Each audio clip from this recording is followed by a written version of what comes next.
Olha, nesta terça-feira o estado de São Paulo teve recorde de casos e mortes pela Covid-19. Foram mais 6.999 novos infectados e 327 novos óbitos. Desde segunda-feira, 1º de junho, o estado se move na direção do afrouxamento da quarentena, mesmo com a escalada de mortes. E para falar mais sobre isso e também as ações do governo estadual, gentilmente nos atende o secretário executivo do Centro de Contingência do Coronavírus, João Gabardo dos Seis. Tudo bem, secretário? Muito obrigado por atender aqui a Jovem Pan. Bom dia, tudo bem? Como é que estão? Seja bem-vindo. Secretário, claro que esse aumento assusta. O que o senhor atribui esse aumento, não só aqui em São Paulo, mas também em todo o Brasil? O senhor acha que é aumento de testagem? O senhor acha que é uma constatação que está sendo mais bem feita? Ou há uma desconexão em relação a medidas, não só aqui em São Paulo, mas também em outras partes do Brasil? Como é que o senhor avalia isso? Bom, primeiro, o dia da semana, né? Terças-feiras sempre acontece um número mais elevado por conta do final de semana. Há uma redução no nível de informações de parte dos municípios para a Secretaria Estadual da Saúde e da Secretaria Estadual da Saúde para o Ministério da Saúde. Então, sempre nas terças-feiras a gente tem um número maior. Não tem dúvidas, tem toda a razão que o número de casos, ele vai aumentar e vai continuar aumentando agora por conta da testagem, porque em alguns locais nós já temos mais de 50% dos pacientes que estão sendo confirmados são pessoas que fazem teste rápido, são pessoas assintomáticas, que não vinham fazendo teste.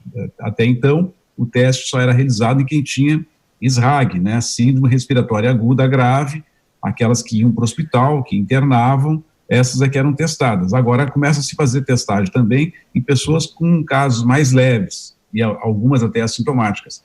Isso vai fazer crescer mesmo o número de casos, é normal, isso é esperado. Agora, o secretário, o que se espera? Porque São Paulo vive agora uma fase de reabertura. Muitos especialistas e também pessoas que são leigas se perguntam por que reabrir agora se há um aumento do número de mortes? E se discute também muito a questão do pico da doença. O senhor acha que é possível que tenhamos mais aumento nas próximas semanas? Olha, nós não podemos falar ainda em pico, né? Até porque nós temos... No país a gente tem várias curvas, né? Cada local tem uma curva diferente, tem locais que a epidemia não começou ainda, né? Como é o caso da região sul, Rio Grande do Sul, Santa Catarina, não começou, ou não vai ter, ou então vai começar agora nas próximas semanas. E a gente tem locais onde a curva já está nitidamente na descendente. Então, o Brasil é muito extenso e tem muitas realidades diferentes entre os estados. E mesmo dentro dos estados, também tem realidades, tem cenários epidemiológicos distintos dentro dos estados. E o plano de São Paulo, eu discordo, não é um plano de flexibilização. O plano de São Paulo é um plano para que se dê tratamento diferenciado para cenários epidemiológicos diferentes. Então, as regiões vão ter um tratamento diferenciado, de acordo com o número, a transmissibilidade da doença, de acordo com a sua capacidade de atendimento. Nós podemos pensar que no limite, iniciando o plano e todas as regiões apontando para um crescimento da transmissibilidade da doença ou um risco de incapacidade de assistência hospitalar, seja em leitos de enfermaria ou em leitos de UTI, pode ocorrer uma intensificação nas medidas de distanciamento social. Isso está previsto no plano. Então, o plano é simplesmente trabalhar com indicadores, verificar a situação de cada região e dar um tratamento específico. A partir daí, e com um acompanhamento semanal que vai ser feito desses indicadores, o plano pode sugerir que medidas mais intensas de distanciamento sejam aplicadas em determinados locais e em outros pode haver por estar com uma redução na velocidade da transmissão, com capacidade de atendimento em leitos hospitalares, em leitos de UTI, pode haver a liberação de um afrouxamento nas regras de distanciamento social. Secretário João Gabardo, a pergunta agora de José Maria Trindade, direto de Brasília. Zé Maria.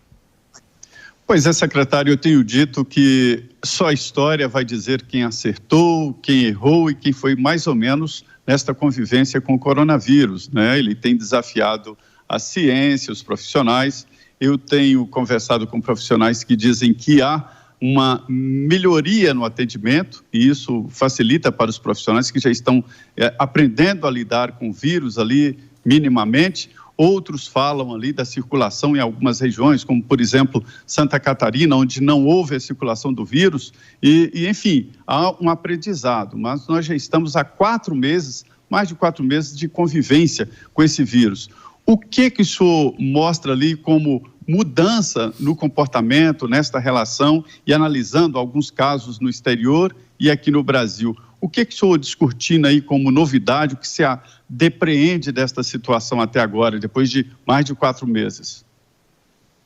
Bom, primeiro que realmente nós temos um problema no enfrentamento da pandemia, que é a polarização, né, o radicalismo.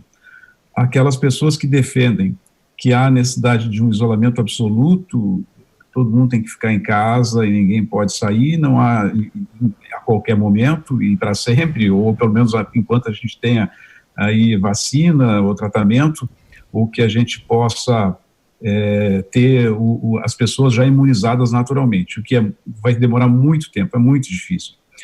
Por outro lado, nós temos pessoas que acham que a vida tem que seguir normalmente e quem tiver que adquirir a doença vai adquirir, vai criar imunidade e outras tantas não resistirão à doença. Não é uma coisa nem outra, nós precisamos encontrar um equilíbrio, né? O equilíbrio, e a gente sempre falava isso lá desde o período no Ministério da Saúde, que nós teríamos que enfrentar a epidemia em algum momento. Só que nós poderíamos enfrentar a epidemia em melhores condições do que os países da Europa e o próprio Estados Unidos. Eles não tiveram tempo de se preparar. O Brasil teve tempo de se preparar para o enfrentamento da epidemia. E esse tempo foi o motivo da redução do número de óbitos no Brasil. Nós olharmos em números absolutos, nós somos, em seguida, nós deveremos ser o segundo país em número absoluto de óbitos por coronavírus.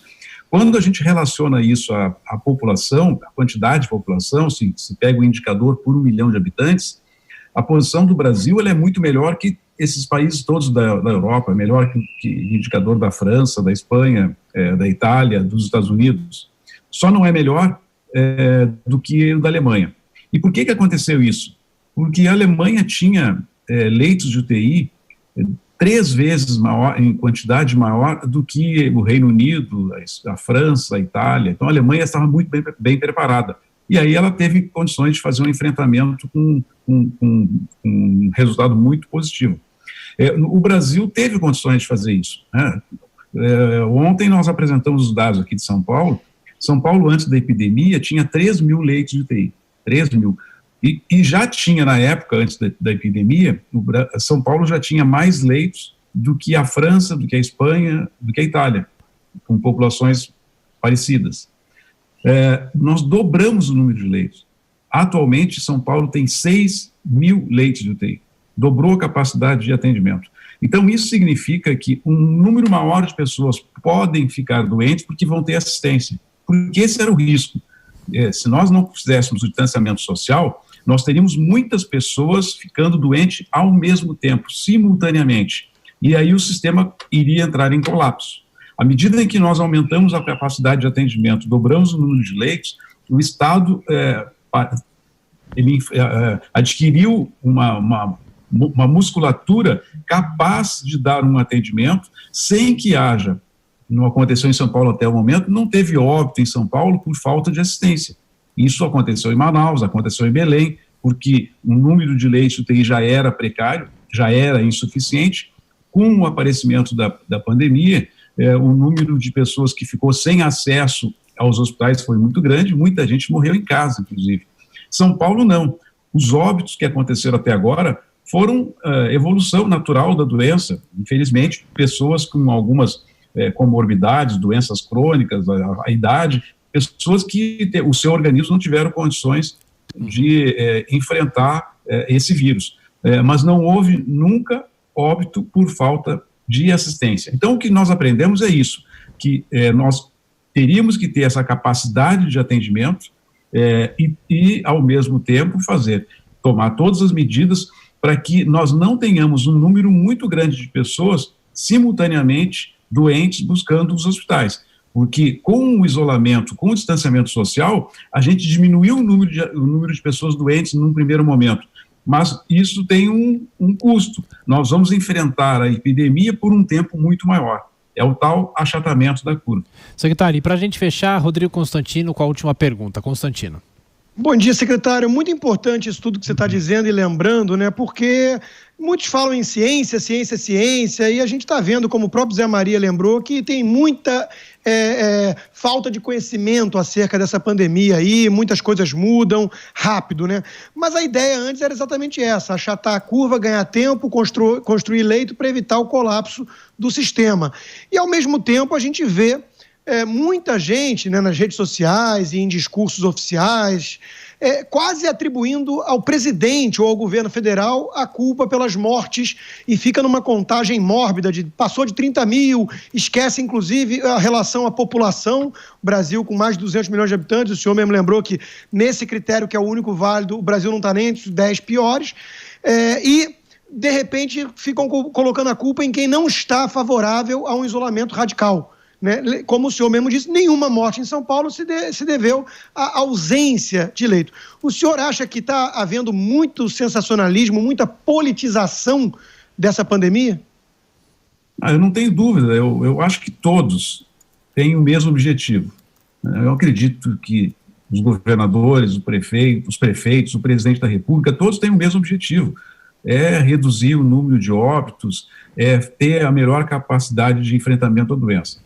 Só que com metodologias e com estratégias diferentes, né?